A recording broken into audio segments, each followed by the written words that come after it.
बांग्लादेश के खिलाड़ी wicketkeeper batsman Nurul Hasan भारतीय टीम पर विराट कोहली पर एक गंभीर आरोप लगाते हैं। वो आरोप लगता है फेक फील्डिंग का। जी हाँ, मैच खत्म होता है, नूरुल हसन प्रेस कॉन्फ्रेंस के लिए आते हैं। वो कहते हैं कि विराट कोहली ने फेक फील्डिंग की जिसकी वजह से हम हार गए। अब तो और लिटन दास बल्लेबाजी कर रहे होते हैं, अर्शदीप के पास गेंद जाती है और वो वहां से थ्रो करते हैं, लेकिन उसी बीच में विराट कोहली भी थ्रो मारने की एक्टिंग करते हैं जो जनरली क्रिकेट में होता रहता है। अब इसका लॉ या इसका रूल अभी अभी बना है, लेकिन इस लॉ के अकॉर्डिंग अगर विराट कोहली के एक्टिंग करने से या फेक थ्रो करने से अगर बल्लेबाज या नॉन स्ट्राइकर वाला अगर भ्रमित होता है या उनका ध्यान इधर उधर जाता है, उस कंडीशंस में आप टीम को 5 रन की पेनल्टी मिलती है या गेंद डेड घोषित कर दी जाती है। मैं अभी ड्यूरिंग द ब्रेक बड़े मज़ेदार ट्वीट्स और देख रहा था पाकिस्तानी, तो ज़ाहिर ख़ास इस वक्त आईसीसी के एटीट्यूड के ऊपर। मैं बांग्लादेश के जाके ट्रेंड्स में भी देख रहा था, तो वहाँ पे भी काफ़ी ज़्यादा शोर मच रहा है इन कंडीशंस के हवाले से, स्पेशली एक वाइड के हवाले से भी, कि एक वाइड थी जो बहुत क्लोज मार्जिन था, फाइन मार्जिन था, लेकिन वो वाइड नहीं दी गई थी। प्लेयर बेचारा कहते हैं ना बैक करता रह गया अंपायर से, लेकिन क्योंकि वो प्लेयर विराट कोहली नहीं था इस वजह से वो वाइड नहीं दी गई। तो यार वैसे कुछ मसले तो चल रहे हैं। I know everybody tries to be careful about. मुझे बड़ी हंसी आती है जब मैं बातें सुनती हूँ। मतलब at the end of the day Pakistan could not do what they had to do. They had to win matches. Zimbabwe जीतना था, आज नेदरलैंड्स हरा गई। नहीं, लेकिन चले पाकिस्तानी रह रहे हैं, बांग्लादेश अगर बांग्लादेशी सवेरा रो रहे हो तो वो तो जस्टिफाई बनता है ना, उनका तो बनता है रोना ना, वो तो उनका तो चांस था। वो बिल्कुल रोए। हाँ। वो अपने चैनल पे उनको जितना रोना है वो रोए।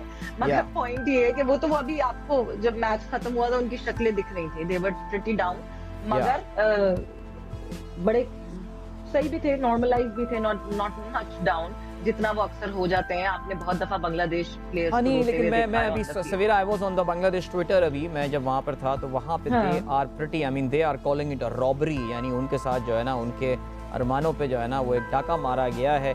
और कादिर ज़ाहिर शोर तो मचना है अभी, आखिरी मिनट एंड हाफ लेफ्ट इस मैच की। जिस तरह पाकिस्तान के उस मैच के 9 बॉल चले, हमने कह दिया था कोई बात नहीं यार, वो तो कोहली मास्टर क्लास, 18 गेंदें 48 रन बना लिए, छा गए वो, लेकिन कुछ ज़्यादा ही फ्रीक्वेंटली नहीं हो रहा यार ये। देखिए अदील, मैं बिल्कुल सवेरा की बात से इत्तेफाक करूंगा। पाकिस्तान को ये जिस तरह मैच हुआ है बंगालियों का और इन भारतीयों का, इनके साथ हम कंपैरिजन नहीं कर सकते। हम अपने आप को देखना चाहिए कि जिस तरह सवेरा ने कहा है वो बिल्कुल ठीक कहा है कि पाकिस्तान को किसी के कंधे पर बंदूक रख के नहीं चलानी चाहिए। फेक फील्डिंग का लॉ जो है पिछले 4-5 साल में ही आया है, बहुत पहले नहीं हुआ करता था। इसका अर्थ ये है कि आप ने कुछ ऐसा काम किया जिससे आप डिसीव कर रहे हैं। Deceive is the word, deception और डिस्ट्रैक्शन, इन शब्दों का इस्तेमाल हुआ है। अगर आप लॉ को देखते हैं तो इसका अर्थ है कि आप किसी को भटका रहे हैं। अब वो एक्चुअली में हुआ है या नहीं हुआ है ये फर्क नहीं पड़ता है। This is an important bit, क्योंकि विराट कोहली के हाथ में तो गेंद थी नहीं और वो गेंद इतनी दूर से आ रही है, रन पूरा हो गया था। तो अगर उस दृष्टिकोण से देखें तो आई मीन किसी को कोई फ़र्क नहीं पड़ा ना कि वो रन हो गया है। कोहली ने थ्रो दिखाया भी मारते हुए, पर काहे को इतना लफड़ा है, ये तो होना ही नहीं चाहिए।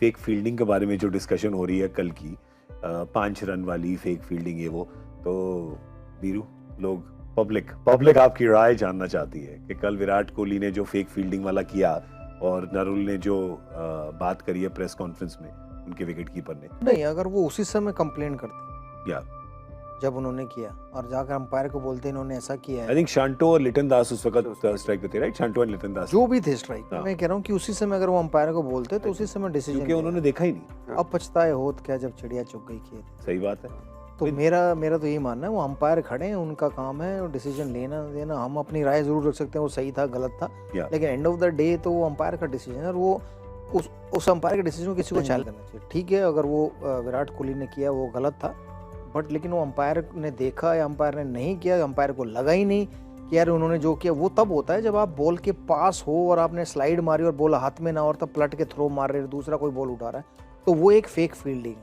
ये तो डीप पॉइंट पे थे शायद या स्क्वायर लेग पे, उन्होंने बॉल फेंकी और वो बीच में खड़े थे तो उन्होंने ऐसा दिखाया कि मेरे पास बॉल आई, मैं थ्रो मार रहा हूँ। तो वो उसमें के हाथ में उनके बॉल ही नहीं थी।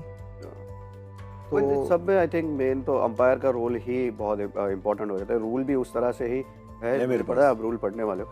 रूल भी बहुत लंबा है यार और बड़ी भारी रूल अंग्रेजी में लिखा है। संक्षिप्त में रूल वही कह रहा है कि जो अंपायर कह रहे हैं कि अंपायर इज द सोल जज of fair and umpire unfair. जिस तरह से उसको इंटरप्रेट कर यहीं पे रुक सकता है, गया ना। वही पे हो जाती है बात कि अंपायर को नहीं लगा वहां पे फेक फील्डिंग नहीं है तो हो गया तो खत्म। भाई दो लॉयर लड़ते हैं तो जज ही डिसाइड करता है ना इसने मर्डर किया है कि नहीं किया है। नाइस। जब विराट कोहली थ्रो कर रहे थे या थ्रो करने की एक्टिंग कर रहे थे तो ना तो उनको संतो देख रहे थे और ना ही लिट्टन दास देख रहे थे और ना ही उनको एम्पायर ने देखा। तो अगर तीनों ने ही उनको देखा नहीं या दोनों बल्लेबाजों ने जो क्रीज पे थे उस समय उन्होंने देखा ही नहीं है तो उनका ध्यान कैसे भंग हो गया, तो शायद ये नूरल हुसैन को समझने की बात है। और দেখেন বিরাট কোহলি বলটা নিয়ে নন স্ট্রাইকে Non-striker পাঠানোর চেষ্টা করতেছে। এটা কতটা প্রভাব ফেলছে বা না ফেলছে তার থেকে বড় কথা হচ্ছে এটা নিয়ম তো লিপু ভাই। হ্যাঁ হ্যাঁ অ্যাপ্রোচটা মানে সে কাজটা তো মানে অন্যায় করেছেন, যেটা করতে মানা করা আছে এবং বলটা তার কাছাকাছি ছিল, অন্য জায়গার থেকে এটা বোঝা মুশকিল ছিল এবং এই থ্রোটা যখন এসছে যে অ্যাঙ্গেল থেকে লেগ এম্পায়ারের এটা মিস করার একদম কোনো তাকিয়ে কারণই আছেন নাই। তিনি। যদি তিনি খেলার মধ্যে থাকেন তিনি তিনি কিন্তু দেখছিলেন বলটা থ্রো করার পর দেখছিলেন আই বিলিভ। আবার আম্পায়ারকে ক্লোজ করলে হয়তো বোঝা যেত যে, কিংবা মেইন এম্পায়ারও হয়তো নোটিস করেছেন যখন শান্ত গিয়ে তাদের কাছে অ্যাপ্রোচ করেছে, অ্যাটলিস্ট তিনি কনসাল্ট করতে পারতেন যে আমার নজরে তো এমন কিছু পড়েনি, তোমার নজরে কি এমন কিছু পড়েছে কিনা। যদি পড়ে থাকতো তাহলে তারা যেতে পারতেন টিভি আম্পায়ারের কাছে যে এরকম কোনো ঘটনা ঘটেছে কিনা, কারণ প্রতিটা রান অত্যন্ত গুরুত্বপূর্ণ ছিল সেই সময়।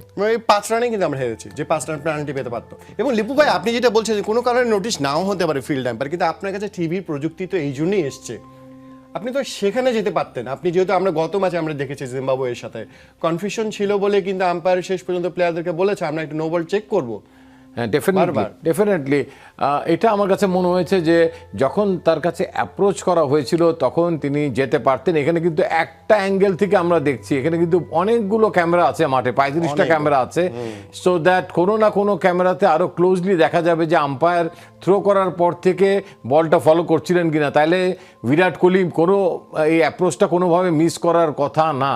মানে আম্পায়ার যদি তাকিয়ে থাকেন উইকেট কিপারের দিকে রান আউট দেখার জন্য, সেটা তার খুব একটা গুরুত্বপূর্ণ কাজ নয়, বিকজ যে কোনো রান আউট এখন আম্পায়ার টিভি আম্পায়ারের কাছে যায়, তিনি কোনো সিদ্ধান্ত দেন না। তো কাজেই এইটা তার জন্য একদমই কোনো গুরুত্বপূর্ণ বিষয় না যে ব্যাটসম্যান ক্রিজে ফেরত আসলো কিনা, তার জন্য প্রসেসটা দেখাটাই ইম্পর্টেন্ট ছিল। ইলান মাস তো সরাসরি নিশ্চয়ই উইকেটের দিকেই তাকিয়ে থাকার কথা, তার চোখা। এবং লিপু ভাই যেটা বলছিলাম যে কোনো কোনো আম্পায়ার হয়তো দেখেনি, যদি আননোটিস থাকতো ব্যাপারটা, কেউ লক্ষ্যই করলো না, প্লেয়াররা লক্ষ্য করলো না, দুই ব্যাটার লক্ষ্য করলো না, কিন্তু ব্যাটসম্যান যে যখন আম্পায়ারকে বলছে, ব্যাটিং সাইড কিন্তু লক্ষ্য করছে, অন ফিল্ড তারা বলছে যে আম্পায়ারকে যে আপনি এটা দেখেন, তিনি বলছেন আমরা এমন কিছু দেখিনি।